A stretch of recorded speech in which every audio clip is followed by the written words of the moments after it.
Mama, I can't find my shoes.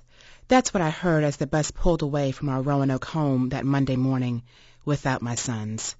Since deciding to replace sleep with finally finishing up my bachelor's, I was operating on a maximum of 3 hours sleep. And I wasn't an A student.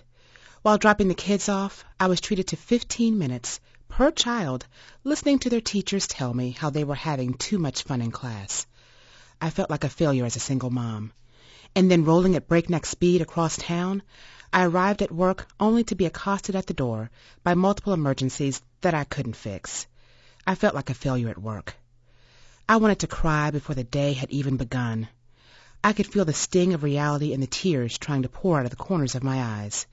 But there was no time for that. I had a morning filled with meetings, placing even more work on my overloaded plate.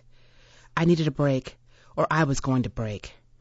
And I sought that break during the only hour of the day I could be alone with my tears, my disappointment, and my exhaustion.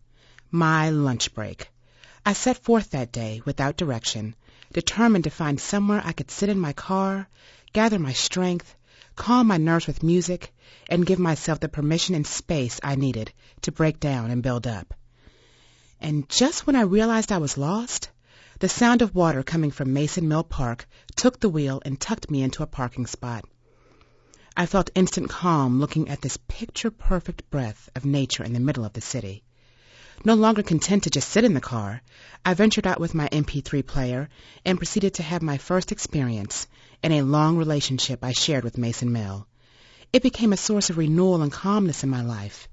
I'd sit listening to my MP3 player, watching the fish, snakes, and other critters flowing down the Roanoke River on a constantly bumpy journey of change and movement. And on the occasions when my batteries died, the real music could be heard, the music of nature. The sound of water flowing was like a steady stream of sanity flowing into my ears, with perfect pitch and composition rivaling the sound of the high-quality digital music from the MP3 player. Washing it all away. Downstream, I'd often visualize throwing all my problems, hurts, and disappointments into the river and watching them float away. Sometimes I'd sit watching the birds play, while reminding myself that only I have the tools to free myself from the problems and issues I'm confronting. Throughout 3 years of college, culminating in my bachelor's degree from Mary Baldwin College, quitting my job and getting the career in writing I've been striving toward for years, the calm of the Roanoke River flowing over Mason Mill deserves a special thanks for my sanity, for always being there for me and never asking for anything in return, never letting me down, reminding me about the impermanence of life and that the universe really is unfolding as it should.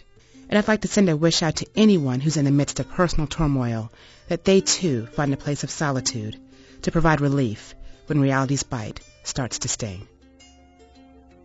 I got troubles, Lord, but not today.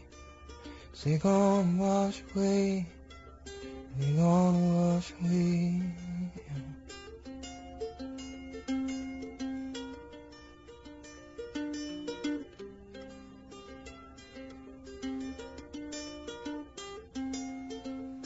And I had sins, Lord, but not today.